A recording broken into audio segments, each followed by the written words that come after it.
Hey, this is John C. Morley, serial entrepreneur.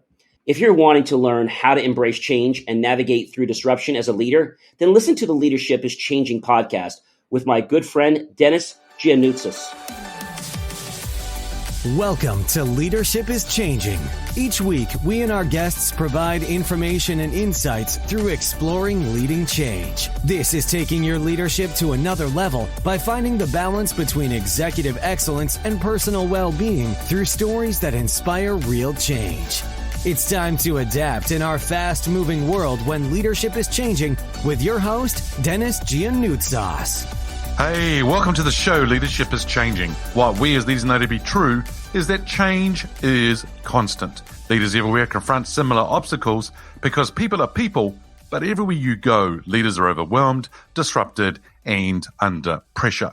They run from email to email, meeting to meeting. Many leaders are not changing quick enough, which means they run the risk of becoming irrelevant and being left behind. The purpose of the show is taking our listeners' leadership to another level by finding their balance between executive excellence and personal well-being through stories that inspire real change. I believe we don't have enough effective leaders in the world today, and if we can get the leaders to step up and lead change, then they can inspire real change. Hey listeners, it's now time to adapt in our fast-moving world. Hey listeners, welcome to today's episode. Great to have you here with us. I have a wonderful guest with me today. His name is John Morley. He is a serial entrepreneur, engineer, marketing specialist, national talk show host, first responder, and president of a local 501c3 organization. And for those people outside the United States, that's an IRS, Inland Revenue, observed charity. John's main mission is to become a better version of himself and help others become better versions of themselves. John, a massive welcome to you. Well, thank you very much. It is a pleasure and a privilege to be on your show today. Thank you. Now, whereabouts in the world are you today? So I am, if people know where New York City is, I'm actually in a little town called Franklin Lakes in beautiful Bergen County. We have lots of great trees and landscapes and water and nature. And I just love where I am. But we're about 45 minutes outside of Manhattan to give people a perspective of where we are. Yeah, well, if it's very much like nature in that, then it's going to be very much like where I am in New Zealand as well. I mean, that's just it's just great. And nature is a great thing for us to be around, especially in the times of what we had in the last 2 years and lockdowns and things like that. You just can't beat being around nature. No, nature is so amazing. And when you just choose to live in the moment, I can't tell you how many things just sort of open up. I mean, if I tell people that, they think I'm crazy until you actually experience it. Yep, very good. Now, John, you have a talk show. What's that about? So I have a couple talk shows. I have a national talk show called the J Moore Tech Talk Show. We just cleared about 3,000 on iHeart. We're on a goal to try to hit 10,000. So we're a national talk show. I interview local guests from businesses, from government, national guests, celebrities. I had a gentleman on my show that was the first man to ever talk on a cell phone and invent it. And in fact, this gentleman had a slight argument with a friend of his because he claimed it was something he did, but I think he was just a little jealous, his friend, that he made the first call on a cell phone because they were both kind of engineers. And there's always that little rivalry about, what's going on. But Mr. Martin Cooper, amazing gentleman. I've had the privilege of interviewing lots of other great people. So the show is all about what's going on in technology. I give the truth about what's happening, things with the Ukraine, technology, things about understanding, the fact if you're not protected, it's not an issue of if you're going to get attacked, but when, if you don't have the right protections inside, firewalls, etc. And so I give people awareness so that they can hopefully adapt their lives and not fall into those pit holes or traps that some people do because of these clever hack artists online. My job is to expose them and let people know that, hey, it's okay if you don't understand this stuff. I'm just here to make sure you do understand it so you just don't give up your bank account like I've seen so many clients do, and I've had to work with them. And it's funny, Dennis, some people literally tell me, oh, that's never going to happen to me.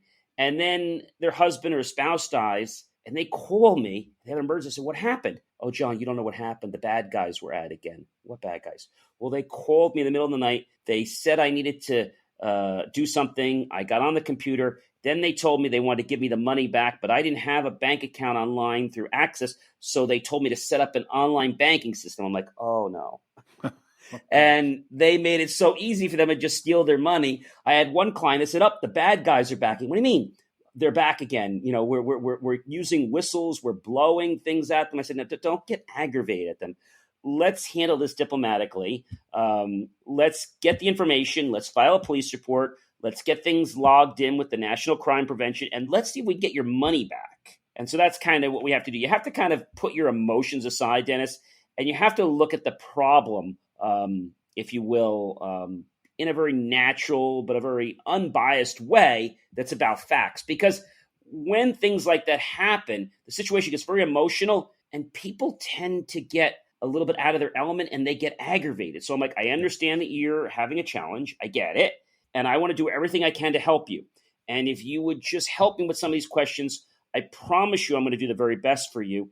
It's just that when I have yelling and screaming, I'm going to miss details. And I don't want to miss things on this report. Okay. Wow. That's one talk show.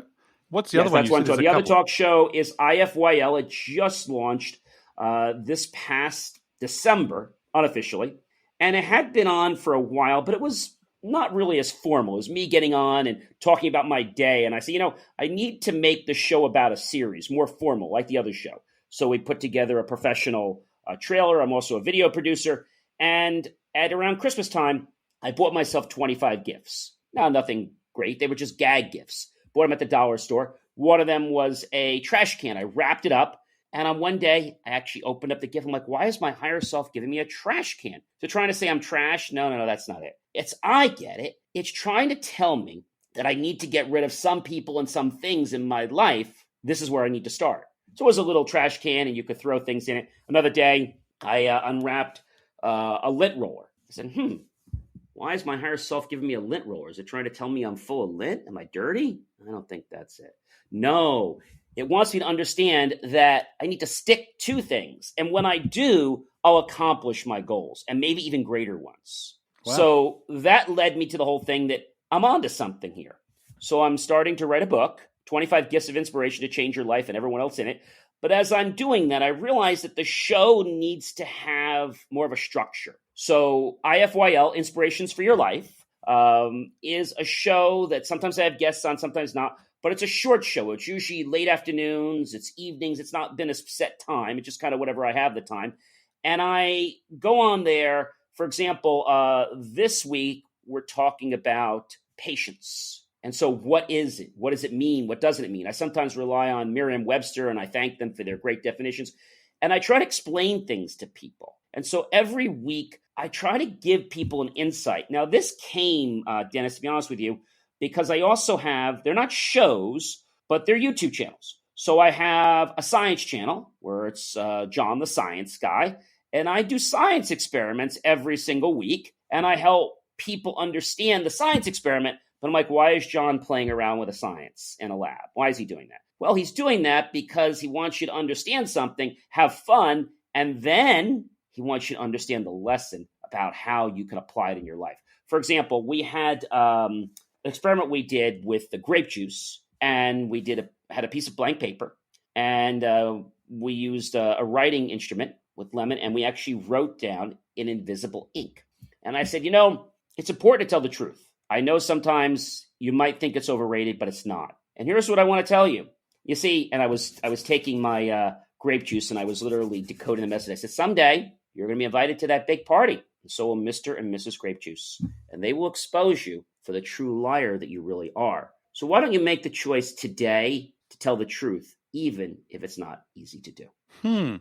There's a lot of things in there and relatable to leadership there, right? About patience, about being truthful, about sticking to things and getting on with things and that. Yeah, it's really cool. Now, John, how did you ever get into leadership? Excellent question. So when I was, let's say I was in high school, freshman or sophomore year, I had remembered the days when I was in grammar school and I didn't make it as president, or I didn't get one of those positions, because back then they were about popularity. They weren't about the right person for the job. So when I got to high school, I said, look, I said, maybe I'm not the most popular here, but you're not voting for popularity. You're voting for someone that's going to take the money that your parents spend and also to make sure your voices get heard to leadership. You want more time on the playground? You want juice in your cafeteria? You want to have shorter detentions? You want a different way to prove you're adults. That's why you want to vote for John Morley as class representative. So that's where that started. Then I went into Toastmasters. I love to speak. If you hadn't noticed, I spoke for Harvard and Yale. I did a keynote speak, Y2K, minor inconveniences of Y2K. But what really got me on the path of leadership was when I started to have that epiphany moment.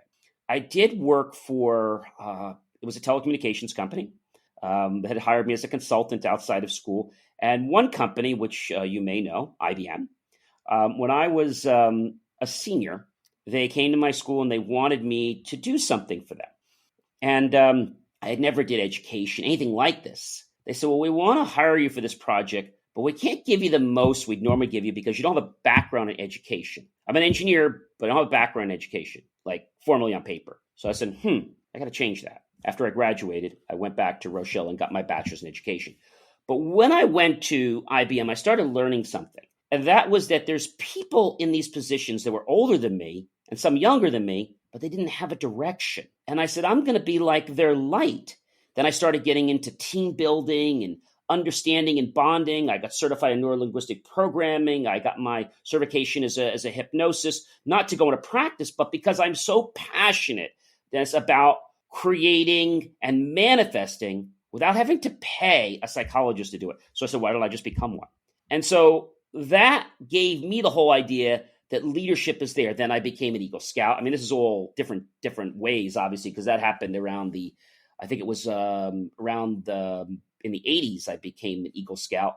And I think what really got me going about being a leader is that I'm not a person that is a stand-up guy that just takes orders from people. I mean, I'm happy to cooperate, but I have my own brain. And this is why, and you may or may not appreciate this, I knew that I could not work for corporate America, regardless of them. I mean, consulting is a lot different than working for corporate America. I remember working for a government agency when I got to school just to make some money. They were paying me, Dennis, a fraction of what I was worth back then. And I just kind of bit my lip and just said, I'm going to learn and, be quiet. You're new, just kind of. And this was like a school environment. So I was at their corporate management offices, and then there were a couple of schools that I had to manage. There were 2 other schools. So I was responsible for about 500 computers. I was called a TSC. It's not an engineer. Technical Services Coordinator. Far from an engineer. But I acted like an engineer, even though I wasn't paid to be an engineer. I would look at diagrams. I would look at specifications. I would get involved in so many things. But what happened is one morning I came in early. The lady said to me, I call it the Gestapo. She says, Mr. Morley, she says, we're a little early, aren't we? We're 10 minutes early. Yes, I hope you're not clocking in 10 minutes early. I said, well, I was going to. Oh, no, that would be stealing. Oh. So I went back and clocked in at exactly 8 o'clock or after the time. And then I remember going to a school. The school usually took me 20 minutes to get to. On my way back, this one day, it took me 24 minutes. I didn't pay any attention to it. I really didn't even notice it, to be honest with you. I get to the main office and the lady says, Mr. Morley, what happened to you? I said, what do you mean what happened to me? I said, I'm feeling fine. I'm doing good. She said, well, that's great. She says, but where were you? I said, well, I was at the other school down the road. She's like, okay, but what took you so long? What took me so long? I said, it usually takes about 20 minutes. She says, you're right, and it took you 24 minutes today. I said, well, why don't we examine this, shall we? I left that school. I went through the whole thing. I said hello to the security guard. I said goodbye. I walked to my car, got to the light. She says, you still have 3 minutes left. I said, okay. Then I went over here. Then I went to this light. And then I was getting a little parched because I didn't take lunch that day. And so I went to 7-Eleven to go get a bottle of water. Aha! We got you. Aha, what? You're stealing government time and government money. I said, excuse me? You shouldn't do that. I said, well, don't worry. I said, it'll never happen again. So now I started to realize that I'm not enjoying this anymore. But I didn't want to just burst in there and say I quit. Didn't want to do that. I waited till the day before Thanksgiving. And I went in there and I had 2 weeks after vacation that I was going to be fully vested as a part-time employee. And I said to the lady, I'll call her Mary. That wasn't her name. And I said, Mary, do you have a minute? Oh, sure, John, no problem. I said, I just want to come in here and I want to say thank you. She looks at me and she says, oh, you're welcome. For what? I want to thank you for helping me become a better version of myself and helping you become a better version of yourself. She still doesn't know where I'm going. Oh, well, you're welcome. You probably should get back to work. I said, I'll be happy to do that. And I want to let you know that I learned a lot. And today is my very last day with your organization. Her mouth opened and she was just like, well, you're leaving a lot of money on the table. I said, you know, Mary, the money that I'm leaving on the table is peanuts compared to the money I'll be making. You see, if I don't enjoy what I'm doing, I'm not going to be able to bring in abundance, especially when people don't treat me right. I'm just not cut out for this. Went outside. There was a lady that needed my help. I helped her. She says, well, you better hurry up. You only have 20 minutes and you have to clock out. So she says, well, you better come back in like next week. I said, I'm not coming in on Monday. She's like, oh, I know. You're one of these crazy people. You come in whenever you want to. You come in on Tuesday, Wednesday? I said, no. Finally, she asked me every day. She says, when are you coming in? You're not coming any day next week? I said, to be honest with you, Sharon, today's my very last day. She said, oh, come here. She says, I'm so sorry. She says, I knew they were going to do that to you, hon. Excuse me? They fired you, didn't they? Fired me? No, I quit. And they got very snide. Like, oh. And then this started to light a fire in me that no one has the right to make me feel inferior about myself without my permission. And I started from there, just exploring leadership several years ago, deciding that I want to be president of a chamber. The chamber that was there wasn't in great shape. So what I do, I had everyone there kind of going against me, and I was not feeling great about it. But I was like, how do I fix this? And people kept telling me to give up, including the head person for the town. They called me in one time, and I remember designing a campaign for them, and it was about shopping locally. And he said to me, by the way, John, we're launching this and you're not, nor is the chamber. And I said, oh, by the way, John, when are you going to give up with all this nonsense? I said, excuse me? When are you just going to give up and realize, you know, you've had your fill and you're not going anywhere? So I said, just give me a moment. I sat back in his chair, his guest chair, and I closed my eyes, Dennis. He goes, what are you doing? I said, sir, I don't want to lie to you. I want to give you the exact month, the exact day, the exact hour, minute, and second that I'm officially going to give up. I'm almost there. He's like, oh, okay. I sit up in my chair, and I say, sir, I'm going to give up. He's like really excited. When? He's like, right there. Yes, a little baby boy or a little baby girl, he's looking at me funny, tell their parents they don't want to walk anymore. He's giving me more facial expressions. He goes, when the blank is that? I said, you know, let me ask you a question. You have a boy and a girl, right? He said, yes. Let me ask you another question. They both know how to walk right now. I take it they're almost through college or maybe out of college. When did they ever tell you that they don't want to learn to walk anymore? He paused for a minute, more facial expressions, micro expressions. And I said to him, he's just waiting there. He goes, never. I said, you know, sir, I always knew that you were the most bright and intelligent man, and that when I asked you that question someday, you would give me the exact correct answer. He goes, John, you're arrogant. Now get the H out of my office. And I said, you know, sir, I'll be happy to do that. You know, I never needed your help. I came here with an olive branch to ask you so we could work together as a team. You see, I have no ego in the stuff I do. I do it for the greater good of other people. Mm. And that day, I went back to my office and I realized something. This was only about 5 or 6 years ago. I said to myself, John, you can't have everybody liking you all the time. You see, in leadership, we always want everybody to like us. We want friends. But you know what the truth of the matter is, especially even in business? You can't be worrying about that. I'm not saying have people hate you, but you need a couple people to be on the fence about you, to be a little bit worried about what you're going to do. Because if that's not the case, John or whoever else is not bringing their A game to the table. Yep. Yeah, that's big. That's huge. And people should be bringing the A game to the table for sure. John, I'm just thinking about time here, and I've got a few more questions for you.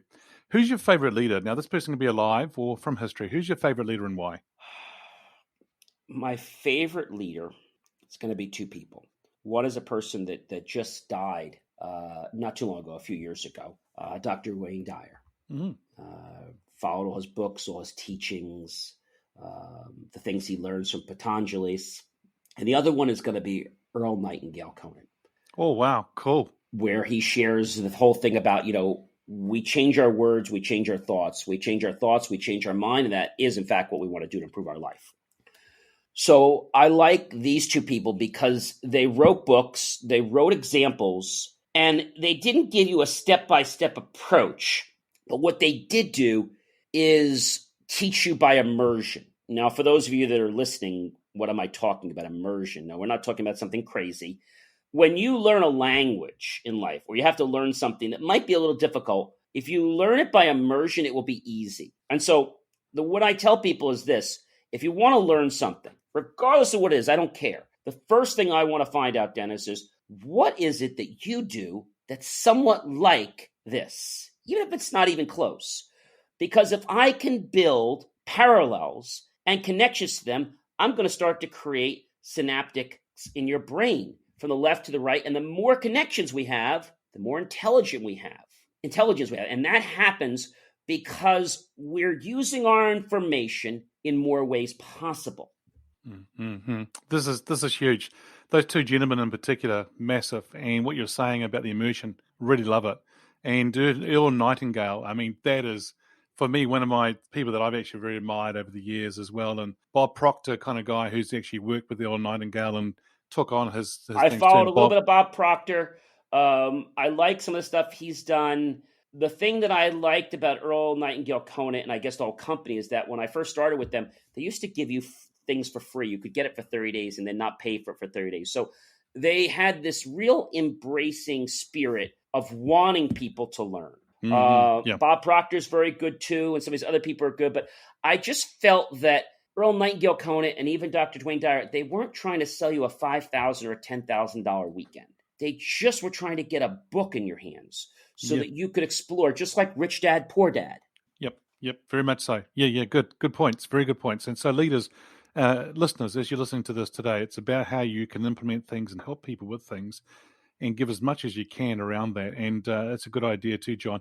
Now, John, the show is called Leadership is Changing. When I mention that title or that statement, what does that mean for you? So leadership is changing because for a while, people would always say leadership is only in corporate America. And you might have it in some charities.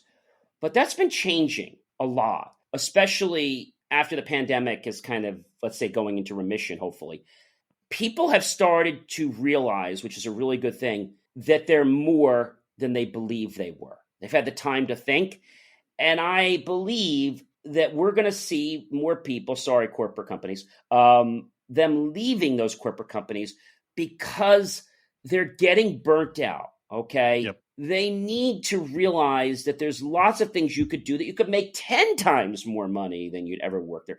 And you could work less amount of time, and you could get appreciation and people to thank you for it.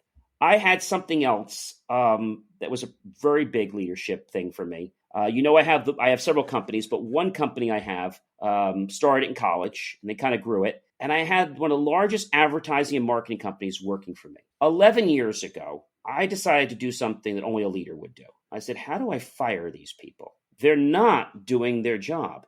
And we're always taught when we hire and fire people, hire slow, fire fast. And so I said, how do I become somewhat like these people, at least the good parts of them? And I realized that these big companies, they don't even print their own stuff. They say they do, but they send it out. I said, I don't want to do that. I want to be like them, but I want to be a one-stop in-house that actually does what we say we're going to do. So I went to Xerox, who we're a client of, and we had we had a copier and MFC machine from them. And I went there one time and I said, guys, how do I become a small mom and pop print shop? They looked at me. They said, John, it'd be $150. I said, I'll give you the $150 right now. You want to put on my credit card? No, John, $150,000. Well, I had a little bit of a heart moment there. And meanwhile, they're whining and dining me breakfast, lunch, and I'm falling in love with this machine that's 150 grand. I go to my bank. Usually your bank say no. Well, my bank said yes. I said, oh boy, now what do I do? Your bank's supposed to say no. Mine said yes. Something's wrong with my bank. And I went there. Long story short, I got the loan. But I decided to do my first bit of creative leadership. I only got $130,000. I said I got $150,000, which is what I did get. When I went back to Xerox, I said, guys, I got some good news and some bad news for you. Good news is I got the loan. The bad news is I am so embarrassed that because of my credit, I couldn't get the whole 150. All they would loan me is 130,000. I'm really sorry I wasted your time. If you want me to pay you for the lunch or the breakfast, I'm more than happy to do it. I knew what I was doing. I sat down in my chair. John, can we get you coffee, bacon? No, I don't want anything. I'm kind of in a rush. Oh, just sit tight to me. Have a water. They went in. Guy comes rushing out. I said, okay. I said, what's the matter? He said, John, you're in luck. I said, I just told you I don't have all the money. No, that's okay. You see, we're actually doing a promotion starting this today to next Friday on any production machine. We're throwing in 40 hours of training, and we're taking a $30,000 rebate off a $20,000 rebate off of the top. So the 130, you're in. Taxes, it's all in, 130. And training. I said, wow. Got signed up, got the training, went back into this company in New York, knocked on the door. I'll skip way ahead of all the stuff. Long story short, I said to them, thank you. We had a great run, and we're done. And I went through that a couple people. And when I shared with them what was happening, and that was I was starting my own company, they almost died. And then they came back 2 years later when we were getting successful after we failed, and they said, John, we want to help you. And I said to them, I know you want to help me, you want to take me to lunch, but you can't help me. Because they wanted to take some of my clients, and I knew this. I said, why would I do that? Why would I ruin a perfectly good reputation and destroy it with you in a fraction of a second? I got a better idea. Why don't we take some of those clients that are going to leave you, that are probably on the verge of suing you, or just haven't really told you because you're still in denial that they're actually quitting your services. Why don't we take some of them, do an ROI, we get a good marketing campaign together, we show them a profit, make them happy, and get them to continue to do more business with us and grow together, and you can keep your name, and we won't put our name on there. He said, well, John, that's a little bit above my pay grade. I said, you know what? When you're able to make those kinds of decisions, then and only then can you take me out for lunch. Nice. Good job. Well done. In other words, listeners, you need to think outside the box, get things happening, and then go for it and do things maybe differently. And that's why leadership is changing. We need to look at things differently. John, just mindful of time here. What makes a leader successful in today's fast, ever-changing world? I mean, it's just getting faster and faster. I think the first thing you have to have is you got to have a passion. That's number one. You got to have a passion. The second thing you have to have is a commitment and a dedication level. Because you can have the passion, but you have to have the commitment. You have to realize that if you find that there's a problem and you're not part of the solution, you are the problem. And too many leaders today are in denial, not the river in Egypt. And when leaders understand that there's so much they can do and grow, that's when it becomes amazing. And a lot of people get scared. And I have to tell you this, when you get scared about, oh my gosh, how am I going to do this? It's getting overwhelming. That's a feeling. We all go through that, but it passes. You'll feel some days like, oh my gosh, my days just blipped. I keep going to bed, like the days keep ending. That's going to happen. And then you're going to get a hold of things. That might happen again in your life a few times. It's that feeling, because that's the point when the one side is like, okay, it's time to give up. No, that's the time to stay on track. You know, if there is a plane or there is a train, Dennis, do you ever notice that no one ever boards a stop train or a stop plane? But people will kill themselves to get on a moving train or risk their entire life and everything they have to jet on a plane that's going 1,000 miles on the runway. Nobody has, I should say, that spirit. They all want to clip on to what it is that they think they need. They don't have that backbone. I'm looking to work with other businesses, leaders that understand this. Because when you become part of leaders, you can do a lot. There's nothing in I, but there's so much in team. And Dale Carnegie said the best, get to know other people's names. Say them properly. If you don't know their name, don't botch it up. That's a beautiful name. Would you mind saying it for me? Angelina Christina, is that right? Yes. Oh, that's a beautiful name. And then strive to become genuinely interested in the other person. What do I mean by that? If you go to a networking event, don't you dare take your business card and jam it in somebody's face. Don't do that. Don't give a business card out until you've earned the right to exchange it. Talk about something general, maybe in the room. Talk about a story. Get them talking. Get interested, not because you have to, but because you want to. And don't use a cheap sales trick. You're like, oh, will you do that? Well, gee, we have a solution. No, don't do that. Get to know them, build that bond. Don't even worry about your business. Maybe not even the first 1 or 2 times. That's a leader. A leader is always trying to see how he or she can help the other people. And then when you help enough people, those people will come in numbers to help you get what you want. Babe Ruth said it first. We'll build it and they will come. Very nice. Very nice. I love that. And also, I think that's also, I'm not even going to go into this next question because I think you've just answered it as well throughout today about employees' expectations of leaders and they wanting that kind of leadership too, which is brilliant. So I'm going to go to the last question with you, and I'm going to ask John to get his crystal ball out and think about the future. Oh boy. Where do you see leadership being in 5 years? It's a great question. I see corporate America losing the reins that they have because more and more people are going to be able to produce that kind of money and more and put in less time. So I see that companies, whether it be Amazon or all kinds of companies, people are already trying to do things right now. When you see those people online and they tell you, well, gee, I did this and I did a $10 million, those are all scams. Or they try to brag and they try to show you. If somebody has to brag and put that into a video about how they can make you a $10 million anything, they haven't. They haven't even become a leader. What they've done is they've figured out how to manipulate you and your emotions. That's the wrong thing to do because that's what's getting and giving our leaders a bad name. It's like salespeople. So corporate America is changing the way they crack the whip. But more people are saying, you know what? That's okay. It might be time to take that severance package. It might be time to go look at that online business.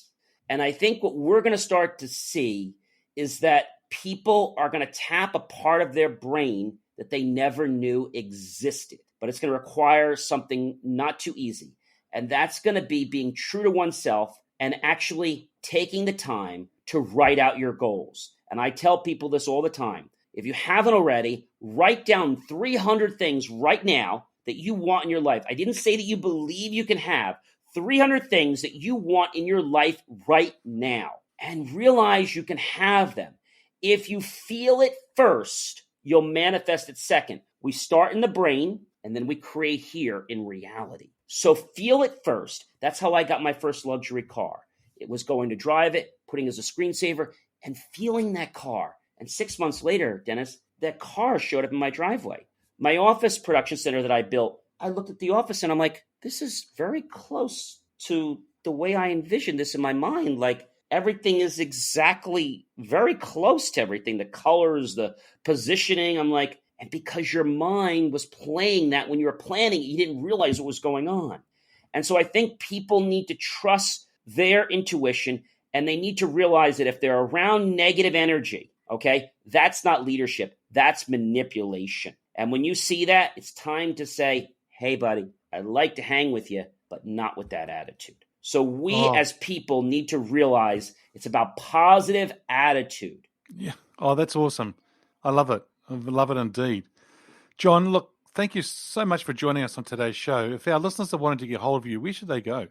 It has been, again, a true pleasure and a privilege to spend some time with you and your listeners here tonight, Dennis. They can go to something really easy. They can go to believemeachieve.com. That's BELIEVE, the letter ME, achieve, ACHIEVE.com. And if they go there, they'll get to see all the great works that I continue to evolve. And I put out a lot of sets of free content, hundreds of hours every month. And remember, ladies and gentlemen, all this information is great, but you have to take the first step and make the choice to want to change your life. I can't make you do it, but if you're open to changing your life, I can give you the tools to put you in the right direction. There you go, listeners. Totally up to you. Your decision. Be true to yourself. Write your goals out and go ahead and do what John just talked about. It's fantastic. Hey, listeners, what we as leaders know to be true is that change is constant. Change is incredibly scary, especially with the unknown and unfamiliar territory. It's time to adapt in our fast-moving world when leadership is changing. Look out for the episodes as they're being released. Download them, have a listen, put a review and a rating. Feel free to share them with your friends, your family, and your network. Hey, if there's any feedback you'd like to give me about the show, or if there's a question you have for the Ask Dennis Freestyle episode, then send me an email, dennis@leadingchangepartners.com. Hey, listeners, it's always a pleasure being with you. Thanks for tuning in. Until next time, bye for now. Thank you for listening to this episode of Leadership is Changing with your host, Dennis Giannoutsas. Each week, we and our guests provide information and insights through exploring leading change, inspiring executives and leaders to adapt and lead a bigger game in a fast-moving world.